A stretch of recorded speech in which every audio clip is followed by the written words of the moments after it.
रायजो राजा सुबुंफोरनि थाखाय मोजां जानाय आदार जेरै ओंखाम साहानि बाजै हटेल मुंनि गंसे हटेलखौ बेखेवदों रौता सारियालियाव। रौता सारियालिनि स्टेशन रोडआव गोदानै बेखेवनाय बाजै हटेलाव ओंखामनिफ्राय लानानै साहा आरो गासैबो रोखोमनि मोजां जाग्रा आदारफोरखौ मोनजागोन। गोदानै बेखेवनाय बाजै हटेलनि बिगुमाया फोरमायदों ओनसोलनि आरो दावबायारिफोरनि सुबिदाखौ नोजोर होनानै रौता सारियालियाव बाजै हटेलखौ बेखेवनानै होनाय जादों। लोगोसे बे हटेलनि गोजौ फ्ल'राव मेल मिटिं आरो बार्थडे बायदि फोरबोखौ खुंनो हानायनि मोजां खाबुबो दं।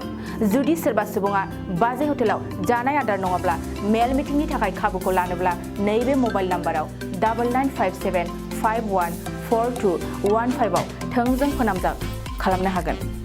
राजा गासैसिमबो आंनि गोजोननायखौ बावहरनाय थाबाय।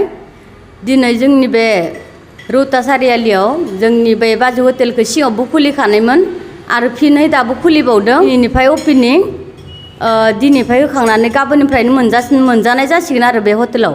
जोंनि बे बाजै हटेलाव राव धोरोम बासियालासिनो मिटिं बा बार्थडेफोर खुंनो हागोन।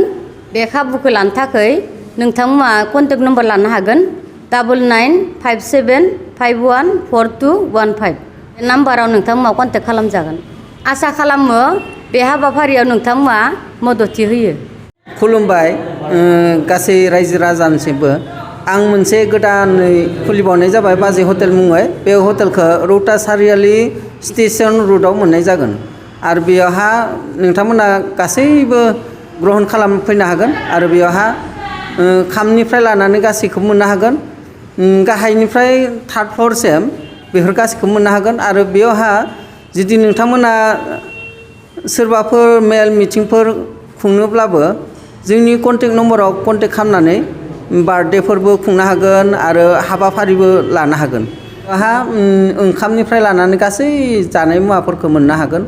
साहानिफ्राय लानानै साहाफोराबो मोजां साहाफोरखौ नोंथांमोना लोंनो मोनगोन। गाइखेर पियर गाइखेरफोरजों जोङो बेफोरखौ दाबो होनाय जायो।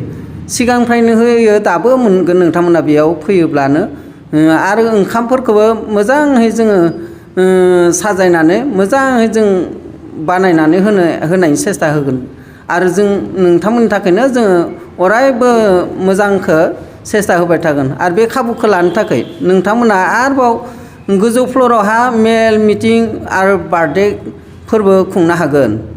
आरो बे खुंनो थाखाय फैयोब्ला कन्टेक्ट नम्बरखौ सिगां गोसोआव लानानै कन्टेक्ट खालामनानै जोंनि दखानावहा फैनो हागोन।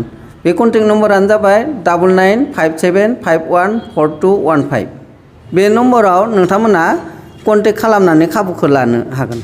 नोंथाङा सानाय सुनाय बेरामनि जेंनायाव गोग्लैदों नामा? जुदि नोंथाङा सानाय सुनाय दंब्ला जिंगासिनांगौ गैया। चिरां जिल्लानि बेंटल गेट साफागुरियाव दायो एसआइ निउर' थेरापि सेन्टार दंसै। बे थेरापि सेन्टाराव नोंथाङा गोरलैयैनो देहानि सानाय सुनायखौ फाहामथाय लानो हागोन। बे आथिं सानायानो जाग्रोदों, ओमफ्राय जानाया एसे सिगांनिफ्रायनो जाखादों, ओमफ्राय बिदिनो गुबुन मुलि जाबाबायदों, ओमफ्राय हामाखै। दिनैनि ट्रिटमेन्टआ नङा, आङो एसे मोजां मोनसिनबाय। जेरै सिं सानाय, आफादावरि सानाय, मोदोम जरा सानाय,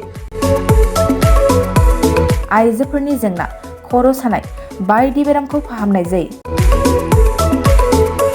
लोगोसेयैनो बे सेन्टाराव थानानै फाहामथाय लानो हानायनिबो सुबिदा खालामदों।